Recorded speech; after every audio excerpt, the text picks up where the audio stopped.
Bonjour les amis, j'espère que vous allez bien, que vous êtes en forme, que vous avez la pêche. Alors, Tammy Cabbage est-il une fraude? Tammy Cabbage est-il une imposture? Je vais répondre aux parasites du YouTube Game. Je vais également parler du bilan de mes 14 dernières années sur YouTube. Ça fait 14 ans que je suis sur YouTube, c'est un truc de malade. Ma chaîne YouTube, elle a 14 ans, elle a été créée en 2010, elle compte plus de 80 millions de vues, plus de 3000 vidéos.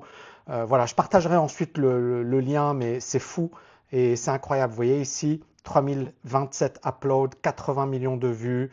Elle est classée 532e aux Émirats, 1200 au niveau mondial sur le plan de l'éducation, ce qui est quand même très très bien. Alors, je vais commencer par les parasites du YouTube Game Finance. Vous allez voir, c'est une vidéo qui est géniale. Posez-vous, prenez un popcorn, d'accord? Et on va se régaler ensemble, ça va être génial. Alors, les parasites du YouTube Game Finance francophone.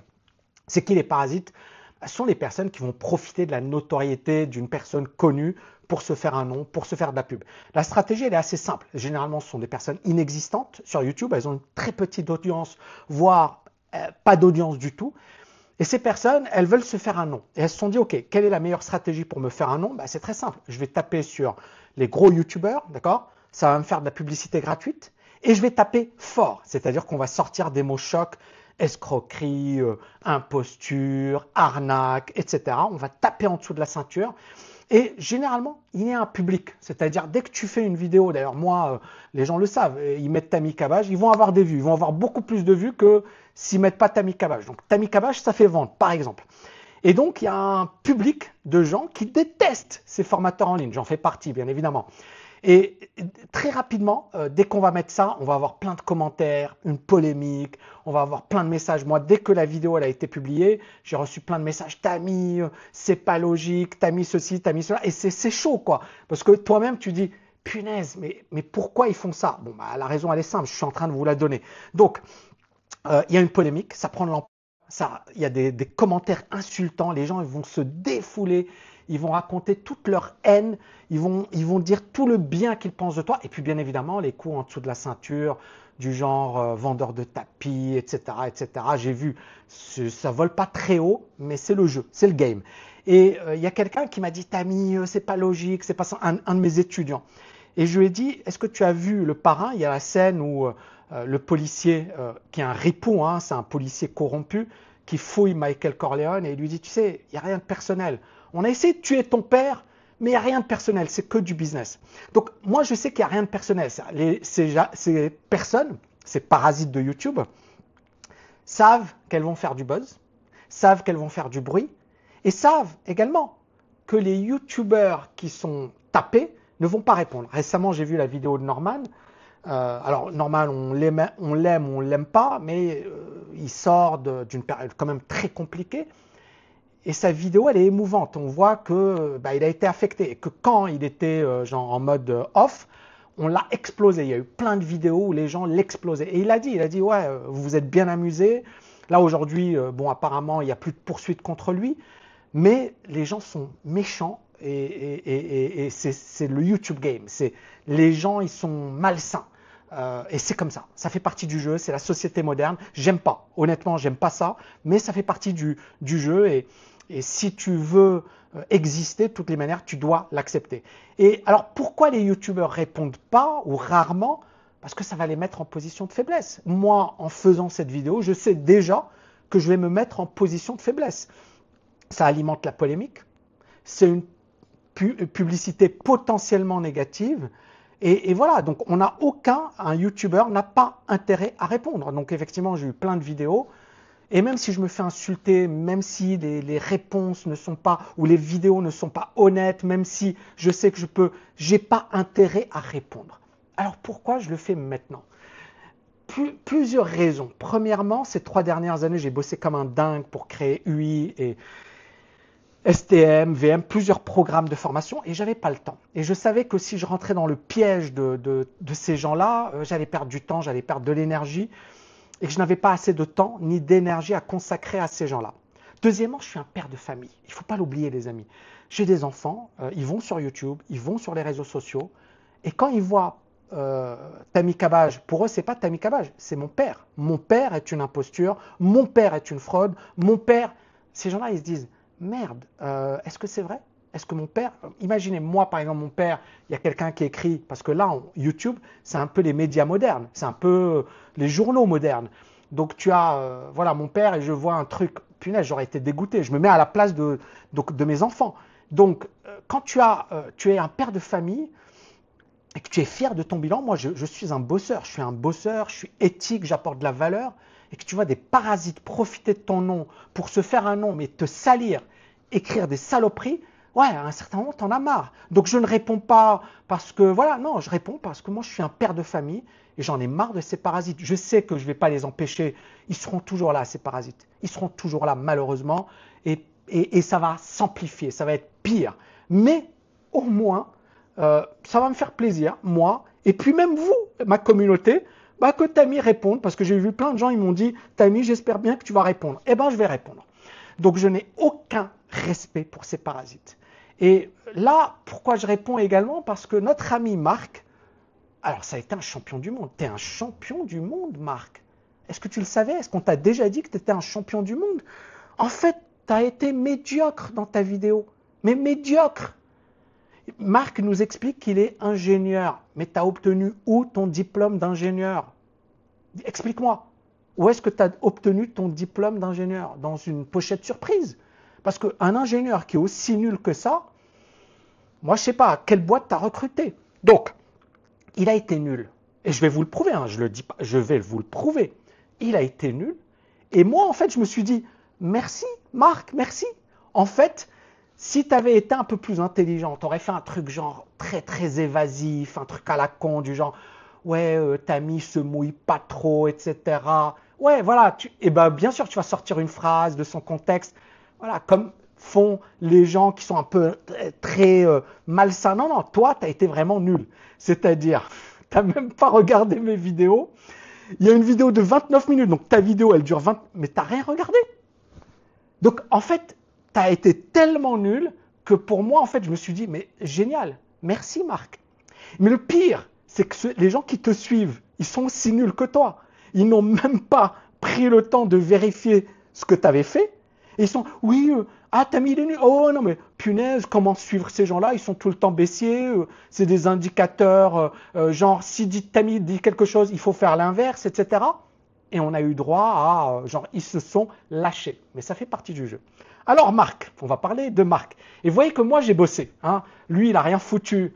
Enfin, mais moi, j'ai bossé. Alors, Marc, il a 3 grandes qualités. Première qualité, Marc est malhonnête. Marc est malhonnête. Sa vidéo, je répète, sa vidéo est une masterclass en matière de malhonnêteté intellectuelle. Il y a un petit T, voilà, une masterclass. J'ai jamais vu quelqu'un d'aussi malhonnête. Deuxièmement, il est incompétent. Il dit qu'il bosse dans la ou il a bossé dans la finance. T'as vraiment bossé dans la finance? J'ai jamais vu quelqu'un d'aussi nul. Tu connais rien à la finance. En fait, je pense que tu as lu 2-3 bouquins sur le sujet et automatiquement tu es devenu un expert. Non, non, un expert, c'est des années et des années et des années de travail. Et tu as fait preuve d'un niveau faible. Moi, je ne sais pas, même un gamin est capable de faire mieux. Et ce que je dis, encore une fois, moi, j'insulte pas gratuitement. Tout ce que je dis, je vais le prouver. Mais comment on peut être aussi nul? C'est incroyable, mais vrai, j'ai jamais vu ça de ma vie. Et enfin, l'ego. Tu as un ego surdimensionné. C'est-à-dire que plein de personnes t'ont dit « Eh oh Marc, mais tu t'es trompé. Eh oh Marc, t'as pas regardé les vidéos. » Et regardez ce qu'il nous a écrit, ce champion du monde. Champion du monde, hein, il faut le dire. Je ne connaissais pas Tammy, j'ai été voir les vidéos que tu mentionnes et tu es à côté de la plaque. Tu t'es basé sur les titres des vidéos. Alors que c'est juste pour faire du clic. Mais dedans, Tammy dit l'inverse. Et là, pour les coups, je vais m'abonner à sa chaîne et clairement, tu ne me reverras plus sur la tienne. Ce n'est pas sérieux. Bon courage pour la suite, mais franchement, bosse sérieusement tes vidéos. Là, c'est 0 pour parler poliment. Et que répond Marc? Il dit, faut que j'ai regardé les contenus. Eh bien, moi, je vais te dire, Marc, tu es un menteur. Attends, je vais mettre en grand comme ça, tout le monde va voir. Marc, tu es un menteur. Parce que si tu avais regardé mes vidéos, tu n'aurais jamais dit les conneries dans ta vidéo. Jamais au grand, jamais. Donc, tu n'as pas regardé les vidéos, tu as fait un boulot de paresseux, donc tu es malhonnête, tu es incompétent, et surtout, tu aurais pu te dire, ah, j'ai quand même plein de commentaires où les gens me disent, tu n'as pas regardé les vidéos. Tu aurais pu te dire, punaise, là, il faut que je retire. Non, non, tu as été dominé par ton ego, et le problème ici, c'est que tu t'es dit, ok, là, j'ai fait une connerie, mais je vais quand même laisser ça, parce que Tammy ne va pas répondre. Et en fait, tu t'es trompé. Tu t'es trompé. Parce que moi, encore une fois, c'est vrai que je n'ai pas intérêt à répondre. Mais là, encore une fois, tu m'as fait un cadeau. Merci. Merci, Marc. Parce que là, tu vas te faire défoncer et tu vas comprendre comment. Ici, autre commentaire. L'imposteur, c'est toi. Tu n'es pas capable de regarder ces vidéos en entier. Tu critiques alors que ta stratégie, c'est de faire du DCA sur SP. Pas besoin d'avoir une chaîne YouTube. Je rappelle que moi, j'ai créé une formation en 2016 qui s'appelle TKL Bourse, où je parlais déjà du DCA, de l'investissement en bourse, du fait qu'un particulier avait tout intérêt à investir sur des ETF. 2016. Pourquoi j'ai créé d'autres formations? Parce que moi, j'ai un gros patrimoine. J'ai plein d'étudiants à moi qui ont des centaines de milliers d'euros, des millions d'euros, et ils ne vont pas se contenter d'investir en DCA sur un ETF, qui n'est pas forcément toujours une bonne stratégie. Mais ça, tu pourrais le comprendre si tu avais lu plus que 2 livres. Non, tu as lu 2 livres de finance et là, tu es devenu un expert. Non, tu es un rigolo. D'accord? Si tu avais lu plus que 2 bouquins, tu aurais compris que le DCA, c'est bien dans certains cas particuliers. Et si à la rigueur, ça vous intéresse, je ferai une vidéo sur le sujet. Mais quand même, d'accord? Donc, les amis, on va commencer les vidéos et on va bien s'amuser. Donc, là, c'est la vidéo de notre ami. Donc, on va aller au début de la vidéo. On va regarder, on va décortiquer. Vous allez voir, ça va être énorme, énorme, énorme. On démarre. Vous m'avez demandé d'aller analyser les performances de Tammy Cabage. Tammy Cabage est-il un grand trader ou une petite imposture? Ça va être la question du jour, question qui fait suite à toutes les autres analyses que j'ai faites sur Marc Fiorentino, Charles Gave, Marc Toiti, etc. que vous retrouverez sur ma chaîne. Alors Tammy Cabage c'est qui? C'est un très grand youtubeur puisqu'il a près de un demi-million de followers. Il poste énormément de vidéos, plus de 3000 vidéos. Et accessoirement, c'est aussi un trader. Il fait des analyses économiques, des analyses sur tout, sur l'immobilier, sur la bourse, sur le bitcoin, sur l'or, etc. J'ai repris toutes ces vidéos, j'ai analysé toutes ces vidéos depuis près de 10 ans et je suis allé regarder, je suis allé les confronter à ce qui s'est passé. Petite question, Marc, tu as vraiment regardé toutes mes vidéos? Arrête de mentir, personne ne te croit. Tu n'as même pas regardé les vidéos que tu publies ici. Tu n'as même pas pris le temps de regarder ces vidéos. Ne me dis pas que tu as regardé 3000 vidéos. Tu es un menteur. Voilà, je suis désolé, tu es un menteur. Bon, on continue. Passé réellement, donc on va aller voir si les prévisions sont bonnes, si les performances de notre ami Tammy Cabage sont à la hauteur de sa célébrité. Voilà. Tammy, il y a peut-être des erreurs, si tu veux venir, droit de réponse, t'exprimer en vidéo, il n'y a pas de souci, tu me contactes et on fait une vidéo réponse. Alors te la joue pas genre oui, vidéo réponse. Déjà pourquoi je vais débattre avec toi et on va regarder la vidéo et tu vas voir que tu es complètement à côté de la plaque. Débattre avec toi, c'est me mettre à ton niveau déjà, il y a un problème, d'accord? Mais par contre, si tu publies une vidéo où tu t'excuses, et tu dis, voilà, mea culpa, je m'excuse. Richard Détente m'avait attaqué. Richard Détente, il a quand même une chaîne YouTube bien plus importante que toi, d'accord? Et c'est quelqu'un que je respecte beaucoup plus que toi. Et il m'avait attaqué gratuitement dans une vidéo. Et puis, beaucoup de gens lui ont dit, Richard, arrête tes conneries, pourquoi tu attaques Tammy, il t'a rien fait, etc.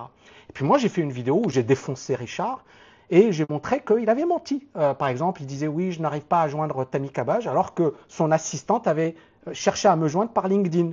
Il y avait, voilà, de cela 1 an, 2 ans. Donc, c'était un mensonge. Et bon, bien sûr, Richard ensuite s'est excusé, et puis il a tourné la page, et c'est bon. Et il a une super chaîne YouTube, il continue son activité, bravo. Je ne suis pas d'accord avec ses idées, etc. Mais je respecte. Bien sûr, il n'aurait pas dû m'attaquer, mais voilà, il a eu l'intelligence de se dire, c'est bon, Tammy, voilà, je l'ai attaqué, j'aurais pas dû, et il est revenu en arrière. Mais toi, en fait, tu es stupide, quoi. C'est-à-dire, pourquoi tu m'attaques? Qu'est-ce que je t'ai fait? Et encore une fois, je dis bien, Richard m'a attaqué, Et puis ensuite, il a compris que voilà, et basta. Et moi, je n'attaque personne. Je ne vais jamais insulter quelqu'un. Je vais parfois critiquer des analystes, etc. Et c'est normal. Mais je ne vais jamais taper sous la ceinture. Si par exemple, toi, tu me dis oui, je sais pas, une théorie et je ne suis pas d'accord avec toi, je vais te dire ce que j'en pense. Mais je ne vais jamais t'attaquer. Mais si tu m'attaques, eh ben, tu me trouves. On continue. Alors c'est parti. Alors Tammy Cabage, donc vous avez vu, il poste énormément de vidéos. La plupart des vidéos, c'est pour vendre en fait ses formations. C'est aussi pas mal de vidéos de dev perso. Et puis, nous, on va aller regarder les vidéos qui concernent les prévisions économiques, financières. Donc, alors c'est parti. Alors ça commence en 2013. Alors c'est comme, en fait, c'est comme Marc Toiti. Même s'ils font des erreurs dans leurs prévisions, ils ont au moins l'honnêteté, et il faut leur reconnaître ça, de laisser toutes leurs vidéos. Donc on peut aller tout vérifier, donc vous pourrez aller tout vérifier tout ce que je dis dans cette vidéo. Je vais donner le titre et les dates de toutes les vidéos. Alors, 17 avril 2013, formation de notre 1. Donc là, alors oui, alors c'est à la base en fait, alors il a un peu changé, mais à la base, en fait, c'est un trader d'analyse technique. Rappelons que l'analyse technique, comme l'astrologie, c'est démontré d'un point de vue académique et aussi au niveau des tests d'efficience des marchés que personne n'a jamais gagné de l'argent avec de l'analyse technique. On ne peut pas prédire et prévoir les évolutions des cours de bourse avec l'analyse technique. Si vous n'êtes pas encore convaincu, vous ne retrouverez aucun trader d'analyse technique dans les 100 premières fortunes mondiales, ni dans les 1000 premières fortunes mondiales, ni dans les 10 000 premières fortunes mondiales, ni dans les 100 000. On ne peut pas gagner d'argent de façon récurrente avec autant de conneries, autant d'âneries dans une seule phrase. J'ai jamais vu ça. Il se trouve que j'ai écrit un bouquin qui s'appelle L'Art du Trading. Il y a 200 pages où il y a plein de travaux de recherche. Il se trouve également que je suis agrégé d'économie, que j'ai rédigé ce bouquin dans le cadre d'une thèse de doctorat, que la personne qui a écrit la préface de ce bouquin s'appelle Jean-Paul Paulin. C'est l'un des meilleurs spécialistes de la finance en France. Il a également été doyen de l'université d'Orléans. Il a été membre du cercle des économistes. Il a dirigé également une revue économique. C'est un ponte dans son domaine. Et là, tu as Marc, Trucmuche machin, on ne sait même pas comment il s'appelle, qui t'explique que c'est prouvé académiquement, que les travaux de recherche, que personne... Enfin, je rêve. Tu es un chercheur, tu es un spécialiste de la finance. Comment on peut dire de telles âneries? Donc, pour prouver que ce sont des âneries, je vais aller voir notre ami ChatGPT. Parce que j'ai posé la question à ChatGPT. Alors, j'ai dit un célèbre youtubeur, c'est ironique, hein, on est bien d'accord, tu n'es pas célèbre. Tu as un nobody, mais bon, allez, on va dire un célèbre YouTuber, explique qu'il est impossible de gagner de l'argent avec l'analyse technique, que personne n'a gagné de l'argent avec l'analyse technique. Est-ce que c'est vrai? Merci ChatGPT. Regardez sa réponse. L'affirmation selon laquelle il est impossible de gagner de l'argent avec l'analyse technique est une généralisation excessive et trompeuse. Je répète, excessive et trompeuse. Donc tu es un menteur, tu mens, tu dis un truc, mais c'est faux, d'accord? L'analyse technique, qui se base sur l'étude des graphiques de point 1, a été utilisée avec succès par de nombreux traders et investisseurs pour générer des profits. Donc il y a des traders comme Paul Tudor Jones, Richard Denis, mais tu ne les connais pas. Il aurait fallu faire un minimum d'études de finance. Tu ne connais même pas ces gars-là. Parce que voilà, tu es complètement à la ramasse. Contexte et limite, bien évidemment, reconnaissance académique avec scepticisme par le monde, mais cette perception a évolué. Des chercheurs comme Andrew Lo, qui quand même dirige le département de finance du MIT. Tu as fait quoi comme école d'ingénieur? Encore une fois, j'ai l'impression que ton diplôme, tu l'as obtenu dans une pochette surprise. Tu as fait quoi comme étude? Si tu avais fait une top école, tu n'aurais jamais débité autant d'âneries dans une seule phrase. Personne n'a jamais gagné d'argent, tous les travaux de recherche le prouvent. Punaise, est-ce que tu sais utiliser ChatGPT? Tu veux que je te fasse un tutoriel sur comment utiliser ChatGPT? La prochaine fois, s'il te plaît, Marc, avant de dire des conneries, va sur Google, va sur ChatGPT, pose-lui la question. Ensuite, tu vas dire, je vais pas dire cette connerie. Mais non, tu es tellement paresseux que tu n'as même pas fait l'effort de taper ta recherche sur ChatGPT. Tu aurais été un minimum intelligent, tu aurais dit, l'analyse technique a été prouvée, il a été prouvé par quelques travaux de recherche que l'analyse technique ne fonctionne pas. Ouais, là, c'est vrai. Il y a des travaux de recherche, les travaux de Malkiel, Eugène Fama, d'ailleurs, qui est revenu sur son analyse. Eugène Fama, c'est d'ailleurs un prix Nobel d'économie, qui a parlé de la théorie de l'efficience des marchés, et pour lui, bien évidemment, impossible de prédire les marchés. Et ensuite, Eugène Fama a mis en évidence le momentum, et puis il a dit, ok, le momentum, c'est une anomalie boursière, et le momentum, c'est de l'analyse technique, hein, c'est le suivi de tendance. Et il a dit, ah bah c'est bizarre, c'est vrai que ça marche le momentum. Et ensuite, il a dit, oui, mais vu le risque, etc., c'est vrai que... Mais bon, voilà, le mec, il a obtenu un prix Nobel pour l'efficience, et là, en fait, le momentum remet en question son prix Nobel. C'est-à-dire, tu as obtenu un prix Nobel sur du vent, en parlant de marché efficient. Donc, c'est beaucoup plus complexe que tu ne le crois. J'ai un bouquin qui s'appelle L'art du trading. Il y a 200 pages. Je parle de travaux de recherche, de la théorie des conventions, de Keynes, de Stiglitz, qui est un autre prix Nobel d'économie, de la finance comportementale. S'il te plaît, ne parle pas d'un sujet que tu ne maîtrises pas. Tu ne maîtrises pas. Tu es complètement à la ramasse. Et encore une fois, rien que là, on se dit, j'ai affaire à un amateur. J'ai affaire à un amateur. Et ensuite, est-ce qu'il y a des traders qui ont gagné de l'argent avec l'analyse technique? Paul Tudor Jones, Bruce Kovner, tu connais Bruce Kovner ou pas? Ed Seykota, Richard Denny, Stanley Druckenmiller, tu le connais ou pas? C'était le gérant de George Soros. C'est l'un des meilleurs gérants au monde. Il utilise l'analyse technique et il utilise également l'analyse fondamentale. D'ailleurs, moi-même, j'utilise les deux. Mais pourquoi dire autant d'âneries dans une seule fois? C'est incroyable. Et c'est là où on voit que ton niveau, il est quand même éclaté au sol. Tu es éclaté au sol, quoi. Je suis désolé. Donc on continue. Merci. Ni l'astrologie, ni l'analyse technique. Donc il a choisi une mauvaise technique. De toute façon, on va voir. La plupart de ses prévisions, en fait, sont erronées. Alors, 13 mai 2013, donc là pareil, grand gagnant de l'analyse technique, etc. Bon, ça, ok. 30 juillet 2013, comment doubler son capital en un jour en prenant zéro risque? Donc là, c'est le côté vendeur de rêve. Bon, très bien. Côté putaclic, pas de souci. Alors ça commence, les prévisions commencent le 25 octobre 2013. Va-t-on assister au crack le plus violent de notre histoire? Donc on est en 2013. Les marchés n'ont fait que monter. Je vous montre, hein, à chaque fois je vais vous montrer les courbes. Donc là c'était sur l'année 2013. Là j'ai envie de revenir sur sa manière de démontrer ses faits. Qu'est-ce qu'il fait le gars? Il lit le titre et il explique que justement les marchés n'ont fait que monter. Regardez le titre, va-t-on assister au crack? Il n'a même pas été fichu de regarder la vidéo. Mais comment on peut être... Désolé Marc, comment on peut être aussi nul? Et après, regardez, sa démonstration, c'est une masterclass dans la connerie. On va regarder sa démonstration.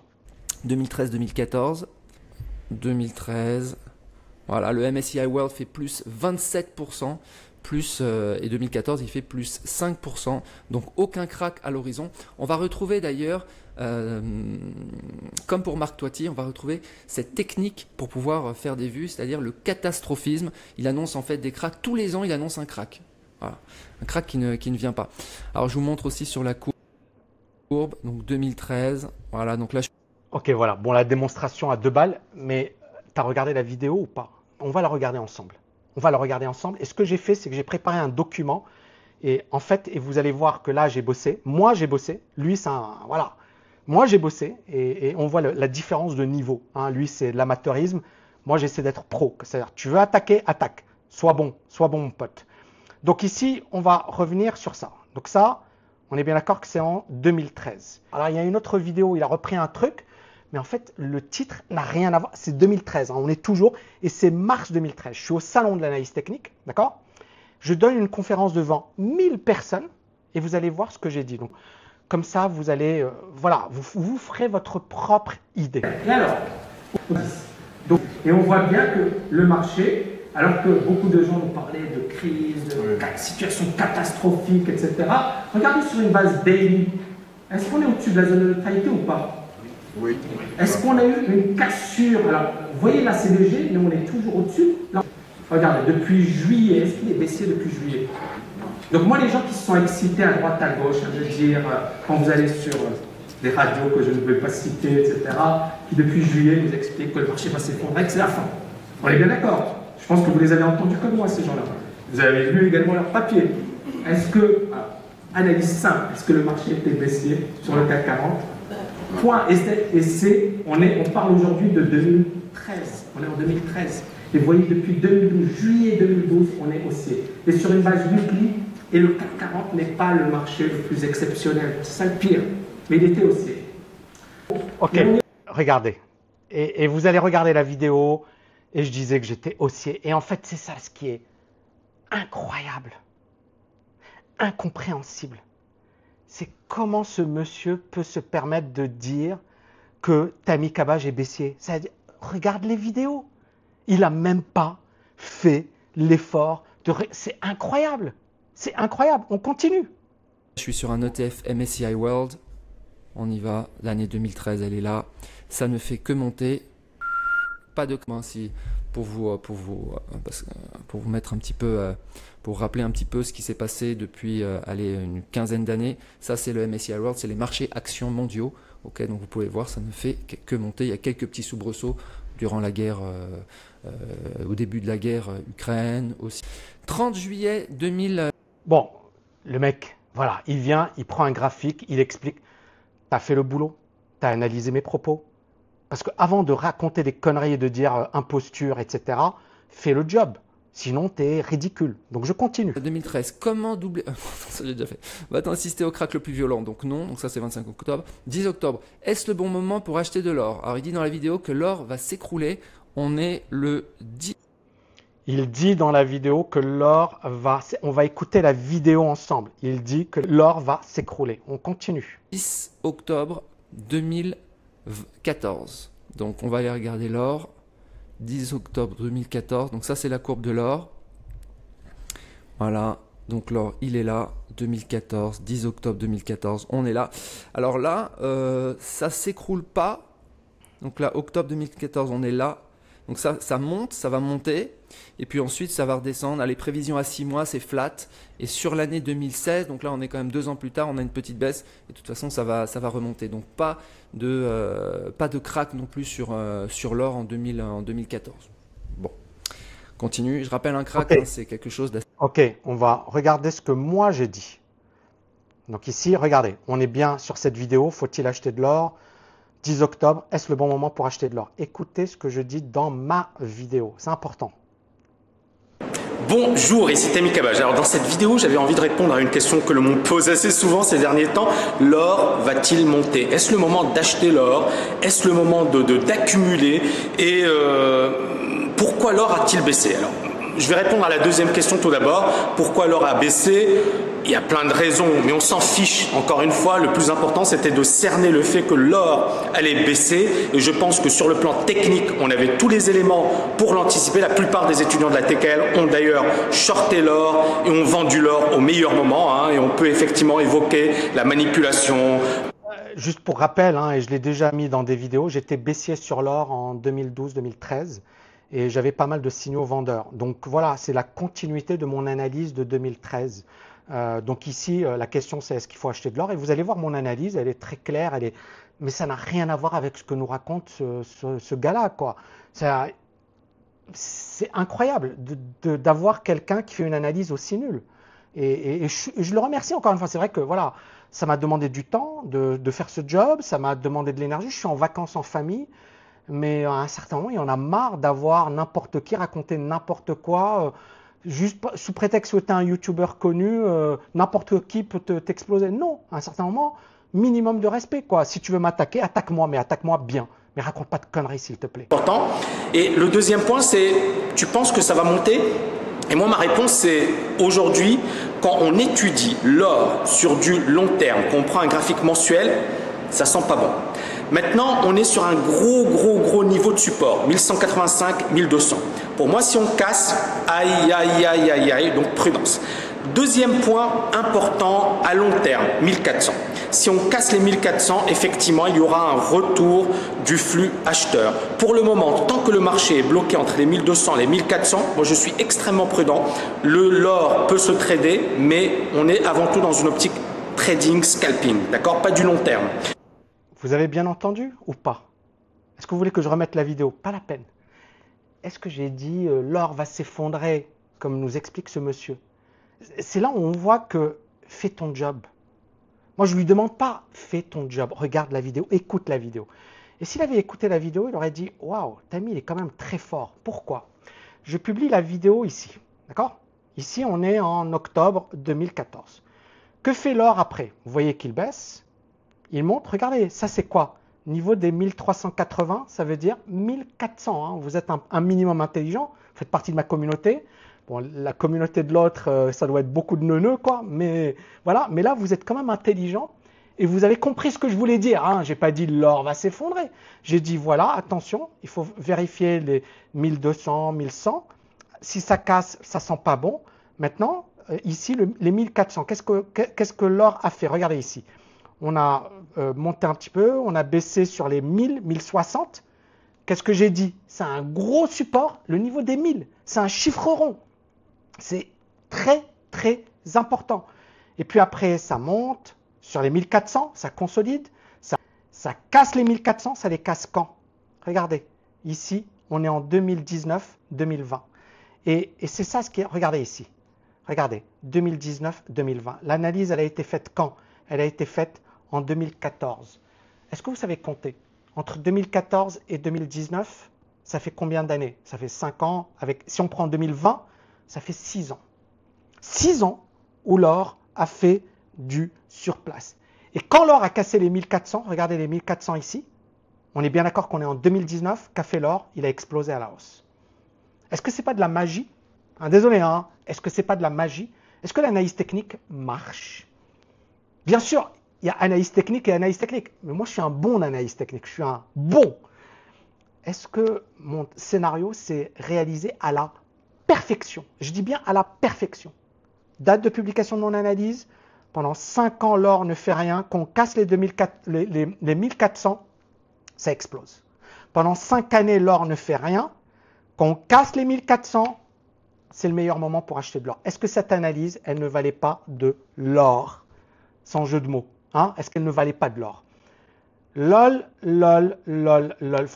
Commencez à comprendre pourquoi ce gars-là, il me fait rigoler. D'accord? En fait, il est très très mal tombé parce que, en fait, là, tu vas t'exploser parce que toutes mes analyses sont bonnes. Ou quasiment toutes mes analyses sont bonnes. Alors, bien sûr, je n'ai pas tout le temps raison. Mais lui, en fait, il est très fort parce qu'il a pris toutes les analyses où j'ai eu raison. Merci infiniment, Marc. C'est très, très sympa. Et comme tu es paresseux et tu n'as pas fait le job, en fait, tu le fais passer pour un héros. Maintenant, pour moi, je pense qu'effectivement, tout le monde va se dire « Punaise, Tami, il est trop fort ».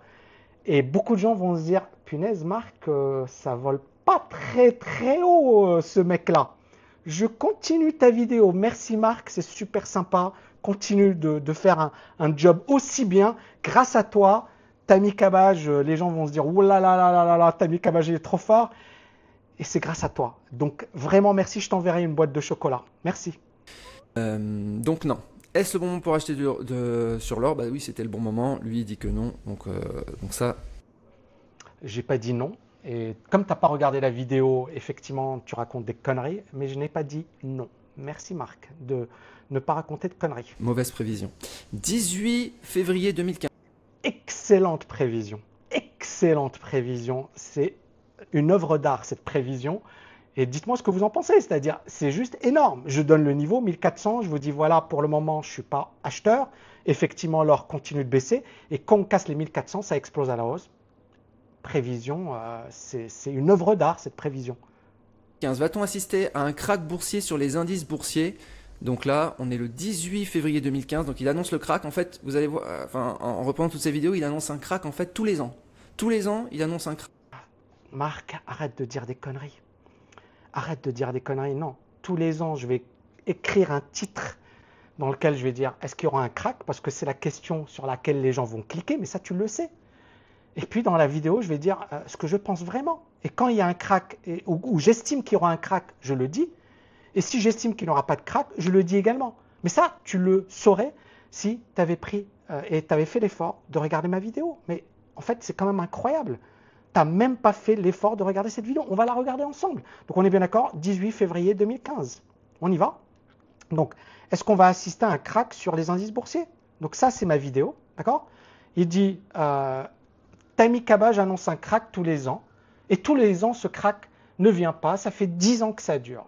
Ça, c'est 5 minutes 44 de ta vidéo. Et moi, je dis, depuis 10 ans, je suis confronté à des C3 points de suspension qui déforme mes propos de manière malhonnête. Merci Marc de me donner cette tribune pour leur exprimer toute ma gratitude à ces 3 points de suspension. À la 13e minute, on va regarder la vidéo ensemble les amis. Je dis, pour le moment, rien ne nous dit qu'il y aura un crack. Rien ne remet en question la tendance haussière en cours. À la 13e minute, tu n'as même pas fait l'effort de regarder la vidéo. C'est une honte. C'est une honte. Comment tu as obtenu ton diplôme d'ingénieur? C'est une honte. J'ai jamais vu quelqu'un d'aussi nul. Je suis désolé. J'ai jamais vu quelqu'un d'aussi nul. Donc, si tu avais fait un minimum d'effort, tu le saurais. Malheureusement, tu t'es ridiculisé. Je ne sais pas combien de gens vont regarder cette vidéo, mais tout le monde va dire « mais c'est un clown ce mec ». Tu es un clown. Donc, tu as fait preuve d'une grande paresse, d'une grande malhonnêteté intellectuelle et d'un ego surdimensionné. Parce que si ton ego, tu l'avais pas, tu n'aurais pas mis des commentaires à la con, j'ai regardé les vidéos, moi j'aurais peut-être dit ok, c'est bon. Non, non seulement les gens m'ont insulté, tu as répondu je valide, etc. à des gens qui m'insultent. Tu n'as pas honte. Alors que tu t'es complètement trompé. Donc on revient, on est bien d'accord, 13e minute. 13e minute. Mars 2000, vous voyez là, même sur une base mensuelle, c'était vendeur. On a un marché haussier par là. Puis là, on était également vendeur. Et là, depuis cette période, on est acheteur. On est bien d'accord que pour le moment, il n'y a rien qui vienne remettre en cause la hausse. On ne peut pas parler de crack. On n'a même pas l'once d'un retournement. Vous voyez ce que je veux dire? Donc aujourd'hui, quelqu'un qui vous parle d'un crack sur les indices, il n'a rien compris, il n'a pas une perspective historique des marchés, il ne comprend pas comment se forme un crack. Donc premièrement...